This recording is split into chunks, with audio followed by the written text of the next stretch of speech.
warahmatullahi wabarakatuh. Dayah adalah satu lembaga pendidikan Islam yang tertua di Aceh. Lembaga pendidikan ini sama seperti lembaga pendidikan pesantren di Jawa, baik aspek fungsi maupun tujuannya. Dayah juga merupakan suatu tempat yang dipersiapkan untuk memberikan pendidikan agama mulai dari tingkat dasar sampai ke tingkat belajar yang lebih tinggi. Dayah juga lembaga pendidikan lanjutan bagi anak-anak yang sudah menyelesaikan pendidikan dasar di menasah atau rangkal atau di rumah-rumah tengku kampung. Dayah salah satu lembaga pendidikan Islam di Aceh sangat berperan aktif membentuk masyarakat Aceh secara khusus untuk mengembangkan budaya-budaya religius yang Islami. Dayah merupakan lembaga pendidikan Islam non-formal pertama kali di Aceh yang telah mencetak lulusan-lulusan yang berkompeten dalam ilmu keagamaan dan banyak yang menjadi ulama-ulama yang produktif. Sehingga pada abad ke-17 ketika itu masa kejayaan kerajaan Islam Aceh, maka pada saat itu Aceh menjadi pusat kegiatan intelektual muslim. Ulama-ulama terkenal yang pernah belajar di Aceh seperti Syekh Muhammad Yusuf Al-Makassari, Syekh Burhanuddin Al-Minangkabau di bawah bimbingan Dul Al-Rauf Al-Tingkili. Alhamdulillah berkembang balik mulai dari tahun 2015 yang mulai karena SK lagi dari tahun 2015. Berarti awal phone 2015 yo memang hino tempat sebenarnya. Belum 2015 manteng belum bertempat di kompleks Sikula SD yang di Kampung Yusi. Jadi karena kebetulan alhamdulillah hanya urung wakaf tano tempat di sini.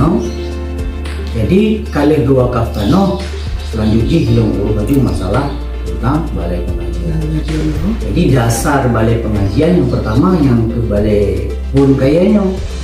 Setelah itu ya bantuan yang lain sampai sekarang.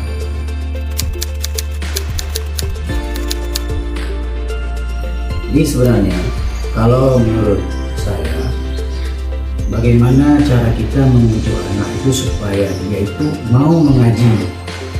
Yang pertama dasar sekali itu dari orang tua.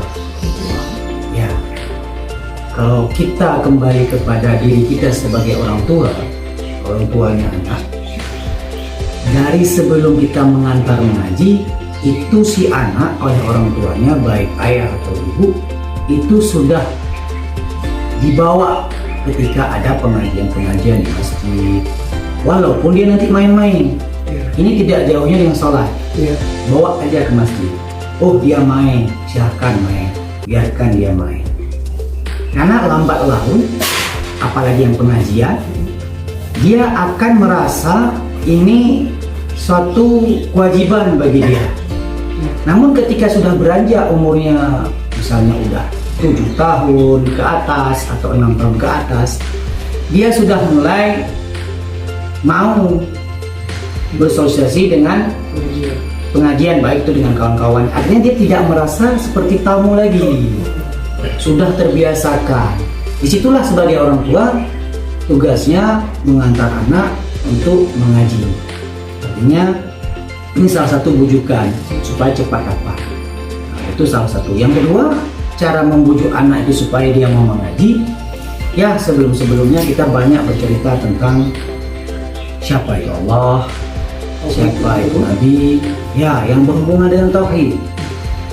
Jadi dia buatlah penasaran. Ketika dia sudah penasaran, maka kita alihkan.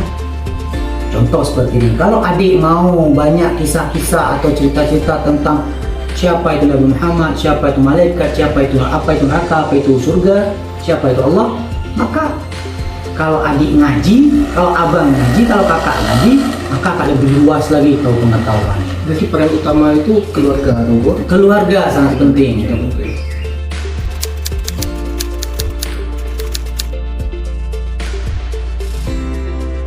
Kalau kita hanya melihat dari sebuah gadget ataupun telepon sekarang, ini tidak etis.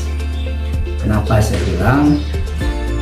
Karena kalau kita misalnya ada anak tidak perlu pergi mengaji, kita antar dari kecil, ataupun kita lihat aja di HP kan udah ada semua, aplikasi udah ada semua. Ngapain lagi kita bohong? Sangat berbeda. Kita saja yang orang sudah tua, udah dewasa, sangat berbeda kalau kita mengaji dengan melihat YouTube ataupun semacam media sosial dengan langsung. Karena kalau dengan langsung kita bisa bertanya apapun yang kita mau, Iya. dan lebih puas intinya, walaupun nanti setelah pengajian. Tetapi kalau di YouTube kita cuma bisa mendengar apa yang disampaikan, kadang-kadang kita kurang mengerti. Begitu juga hal anak. Maka saya sarankan lebih baik itu anak tuh mengaji dari masa kecil. Ya, karena kita sudah kita melihat, kita survei banyak anak sekarang yang kadang-kadang orang tuanya ataupun anaknya sendiri yang terpengaruh dengan kawan-kawannya, ya, yang sangat sayang sekali ketika umurnya sudah dewasa, sudah masuk 17 tahun ke atas, 20 tahun ke atas, ini Al-Quran belum bisa dia baca dengan jelas. Ini sangat disayangkan. Maka dilatihlah dari kecil. Maka lebih baik dari kecil, karena ibarat akar. Misalnya kita menanam sebuah pohon mangga. Kalau kita tanam dari kecil, ya, itu kalau dia masih belum besar, masih kita bisa bengkokkan akarnya. Iya. Kemana kita arahkan masih bisa bengkok. Bisa. Namun ketika sudah besar, walaupun dia berbuah, ini sulit kita bengkokkan akarnya. Begitu juga halnya dari anak masih bisa kita atur, nah kita aturlah.